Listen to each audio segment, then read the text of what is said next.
Phile uphushe uphumelele kamba kupastor ne-channel freak. Kubalulekile kufanele ukuthi inamba uyisense kuphela uma uyimember ye-channel. Sonela isinja 5 ntambama kuphela. Uyangifonela ku-WhatsApp. Abantu-ke baya ku-WhatsApp ngobuningi. Abantu bangifonela ebusuku. Angikuthandi lokho. Fona ngoMsombuluko, gcine Friday. Saturday ngibhizi, Sunday ngisesontweni.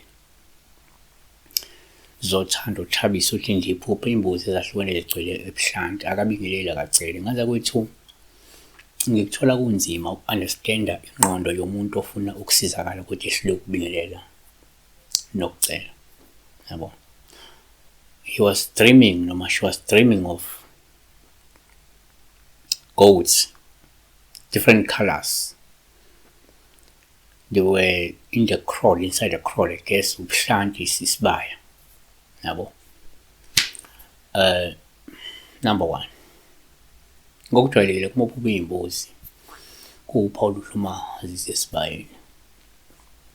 Lungasho ukuthi kungenzeka uyakhonjiswa inhlanhla nengcebo kanye nempumelelo ezayo.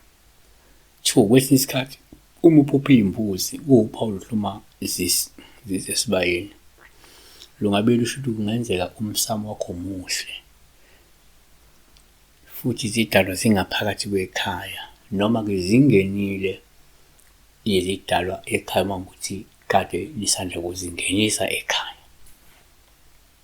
3, kungenzeka noma kuyenzeka uma uphupha iy'mbuzi kube uphawu oluhle futhi uma zisibayeni.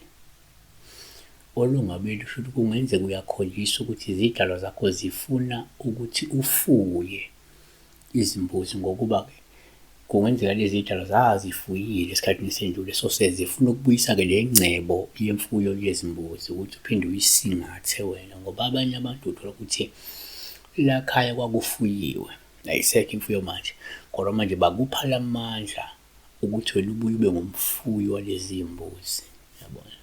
Siyabonga besibheka-ke la. Kodwa inamba yami isebenza kusongo 9 ekuseni ka 5 ntambama ngifonelwa ngu-WhatsApp, angithunyelwa ama-SMS, angifonelwa ebusuku, angifonelwa ekuseni. Kusongo 9 ka 5 kuphela. Siyabonga.